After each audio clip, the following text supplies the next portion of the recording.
अदायद सने नियाज तरफरा इस्लामाबाद पर नियाज तरफरा इस्लामाबाद फरमाश रियाज साबिर साहब फरमाश नियाज तरफरा इस्लामाबाद दा अच्छा जिन बीच कैमरा वजन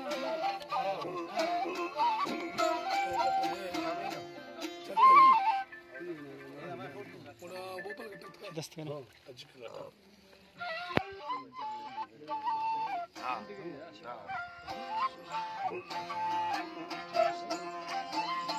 अल्लाह ने मुझे दरे दिल को सासमई उम्मीद दोस्त गालियां उड़ो बारे बिंदा को मरसी अर्थ देविया मुर्गा ओला देव खोएरा तानुगस्तो थडुखिया तकाठो फला गणद ईरारी बट्ठो गालिया मलेवे नी तारा गोस्तो सुनानिया स्तम युदा भिया त्रिगोड़ा तुंगाली कथा था यर में तामोन सिया मरसी था हमा दोस्त नवेगा तो खवल दिया वर्षा भैया गारे हमें सयदा को कथिया गोथा मखना फोन दिखन का तेगु सैलिया न मन नहीं दिला ओला में दोस्तान दो ठगिया एडोला नवी सुना सैला छड़ो दिया मच्छू पाखना नुंदा साथे तो खवल दिया नवी हनी में खुदियारी कनभार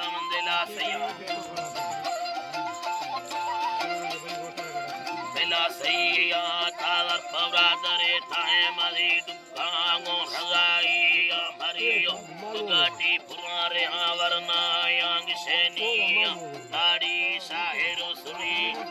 मामा गुलामिया खान माददा मर्दो फनकारे लेख ऐसे मादा पवरादरे भोला भजानी बेबभाइया दाड़ी जंगलोड से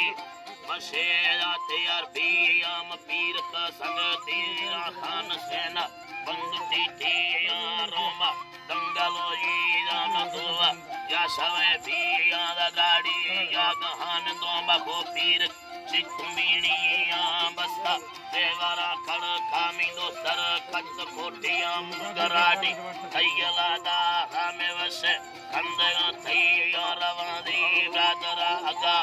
पाफंदा पदोर बिया हमेनगा भाको गितो